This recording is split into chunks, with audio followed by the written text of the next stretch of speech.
నన్ను ఇలా పేదరికంలో ఉంచే కంటే నేనే పేదవాడిగా శనికి కనిపిస్తూ కనుక ఉంటే ఆయన నన్ను ఏమి చెయ్యడు కదా అన్న. శనీశ్వరుడు వెళ్ళి నేను ఒక 7:30 ఘడియలు పట్టుకుంటాను అని అంటే, నన్ను నువ్వు ఎక్కడ పట్టుకుంటావు, పట్టుకోలేవు అని చెప్పి చెట్టు త్వరలో దాక్కున్నాడు. లక్ష్మీదేవి సంతోషించి బంగారు ఉసిరికాయలను ఆ ఇంట్లో ధారగా కురిపించింది.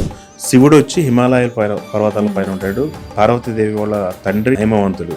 సో వీళ్ళిద్దరూ ఆదిదేవుళ్ళిద్దరూ ఇళ్ళ రకం వెళ్ళారా అని తమాషా ఆయన సందేహం. గ్రహ దోషాలు అనే మాటలు ఎక్కువ వింటుంటాం. ఇప్పుడు నలుపు అన్నారు, శనీశ్వరుడు సంకేతం అంటారు. శని నలుపేసుకుంటే శని పట్టుకుంటాడు అన్నట్టు చాలా మంది భయపడుతుంటారు.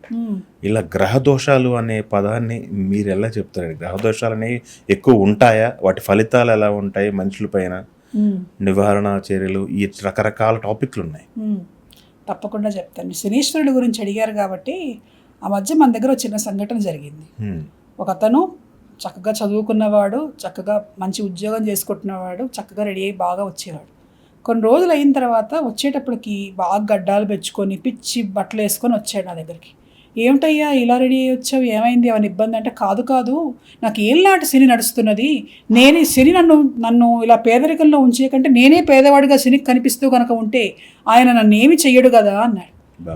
నీకు అన్నీ ఉన్నా నువ్వు ఇలా ఉండేటట్టుగా చేయటమే శని ప్రభావం అని చెప్పాను నేను. మనకి పూర్వకాలంలో శివుడికి సంబంధించి కూడా కొంతమంది హనుమంతుడు అంటారు, కొంతమంది శివుడు అంటారు. ఇదే కథ చెప్తారు. ఏంటంటే, శనీశ్వరుడు వెళ్ళి నేను ఒక 7:30 ఘడియలు పట్టుకుంటాను అని అంటే, నన్ను నువ్వు ఎక్కడ పట్టుకుంటావు, పట్టుకోలేవు అని చెప్పి చెట్టు త్వరలో దాక్కున్నట్టు. దాక్కొని తర్వాత వస్తే శనితో అన్నట్టు, చూసావా నన్ను పట్టుకోలేకపోయావు అని. స్వామి, నేను పట్టుకున్నాను కాబట్టి నువ్వు వెళ్ళి చెట్టు త్వరలో కూర్చున్నావు, లేకపోతే నువ్వు వెళ్ళి అక్కడ కూర్చోవలసిన పని ఏమిటి అని అన్నాడు. అందుకని గ్రహముల ప్రభావం ఉంటుంది, కానీ శనీశ్వరుడు అనగానే మనల్ని నాశనం చేస్తాడు అనేటువంటి భావన చాలా తప్పు. జాతకంలో ఏ స్థానంలో ఉన్నాడో శనీశ్వరుడు ఒక కొంతమంది మంత్రవేత్తల గురించి చెబుతూ ఒక వ్యక్తి శనీశ్వరుడు ఆరాధించి అనేక సిద్ధశక్తులు పొందినట్లుగా కూడా మన గ్రంథాల్లో కనిపిస్తున్నది. అంటే ఆయన ఏ స్థానంలో ఉన్నాడో ఆ స్థానం యొక్క ఫలితాన్ని ఇస్తాడు తప్ప మన మీద ఆయన ఎప్పుడు పగబట్టి ఉండడు. ఆయనకేం అవసరం? ఆ స్థానం యొక్క ప్రభావం మన మీద చూపిస్తాడు. నలుపు వేసుకుంటే శని పడతాడు అనేటువంటిది పెద్దగా అంగీకరించడానికి వీల్లేనటువంటి విషయం. ఇప్పుడు తెలుపేసుకోగానే చంద్రుడు మన మీదకి వచ్చి మన మనశ్శంత ప్రశాంతంగా అయిపోతుందా అంటే కొంత ప్రభావం ఉంటుంది, కానీ పూర్తిగా అదే ప్రభావం అనేటువంటిది నమ్మటానికి వీల్లేదు. దాంతో పాటుగా గ్రహ దోషాలు అని మీరు ఒక మాట అన్నారు, నవగ్రహ దోషాలు అని మీ అభిప్రాయం. అక్కడ గ్రహములు మనం పుట్టినప్పుడు ఏ స్థానంలో ఉన్నాయో ఆ ప్రభావాలు ఇవ్వటంతో పాటుగా గోచారము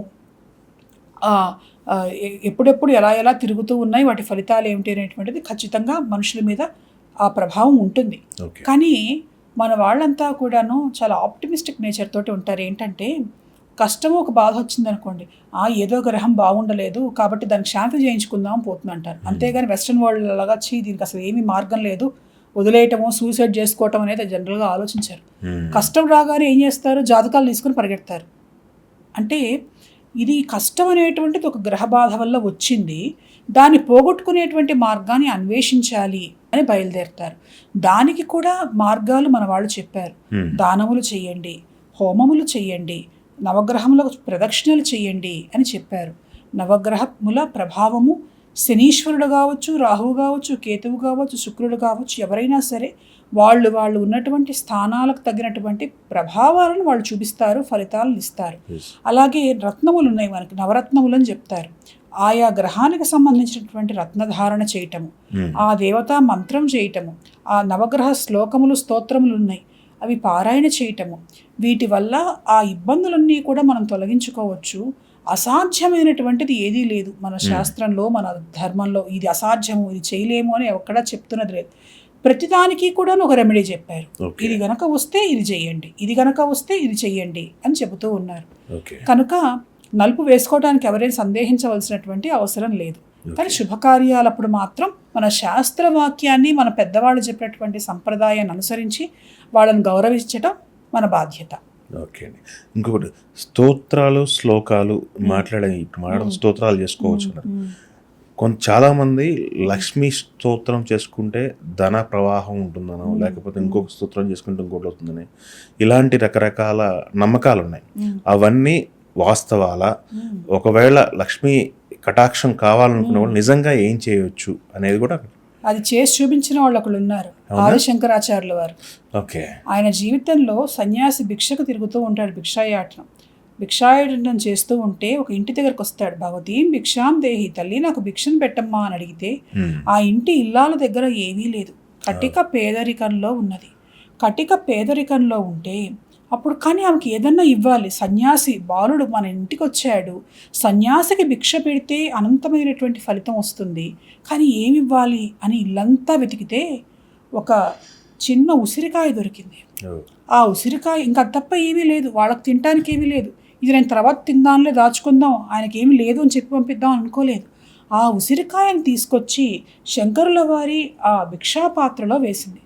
ఆయన చాలా సంతోషించాడు ఆమె దయాగుణానికి, అలానే చాలా బాధపడ్డాడు.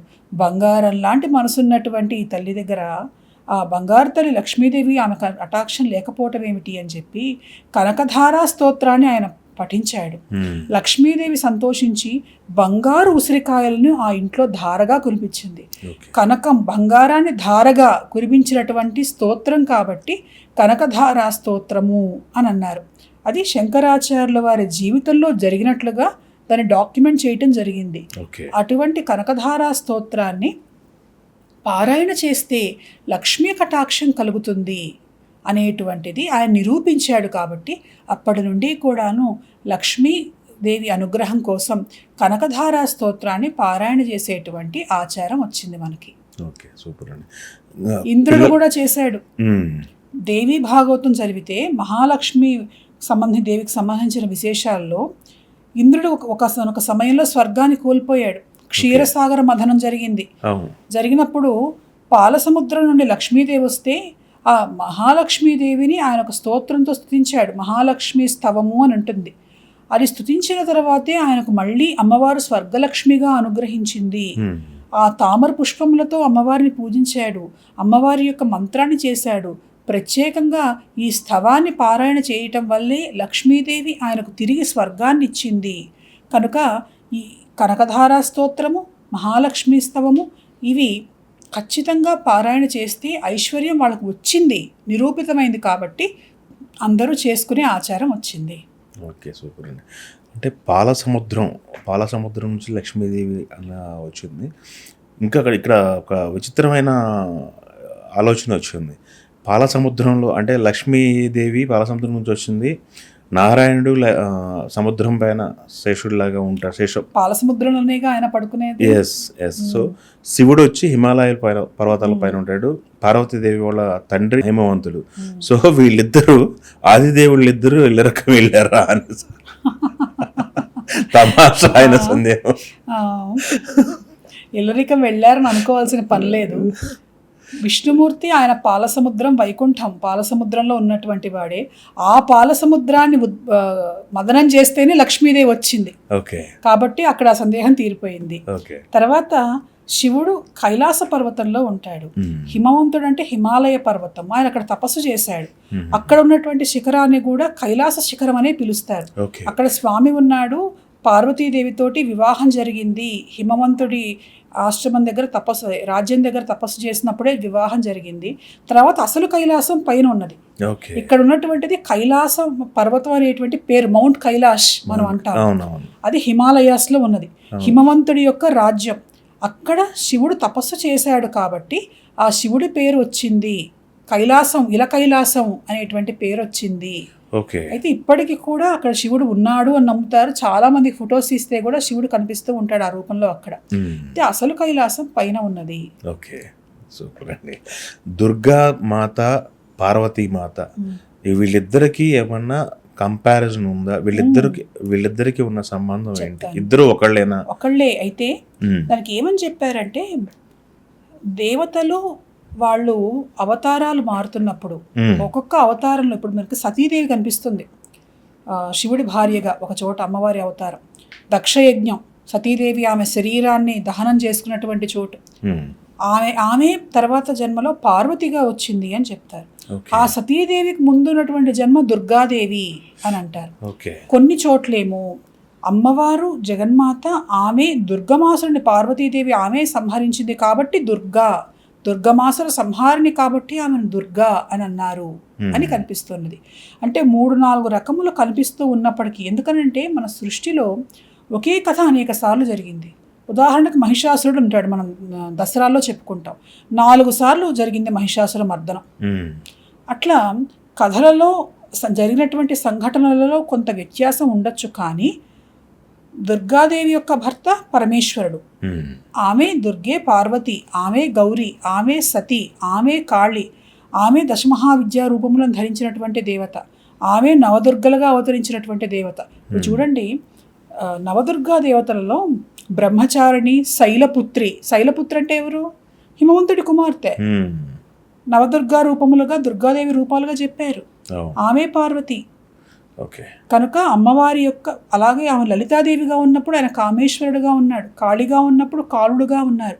అనేకమైనటువంటి సందర్భాలలో అవసరాన్ని బట్టి వాళ్ళిద్దరూ కూడా రకరకాల నామములతో, రకరకాలైనటువంటి పేర్లతో, రూపములతో వాళ్ళు ఆవిర్భవించారు.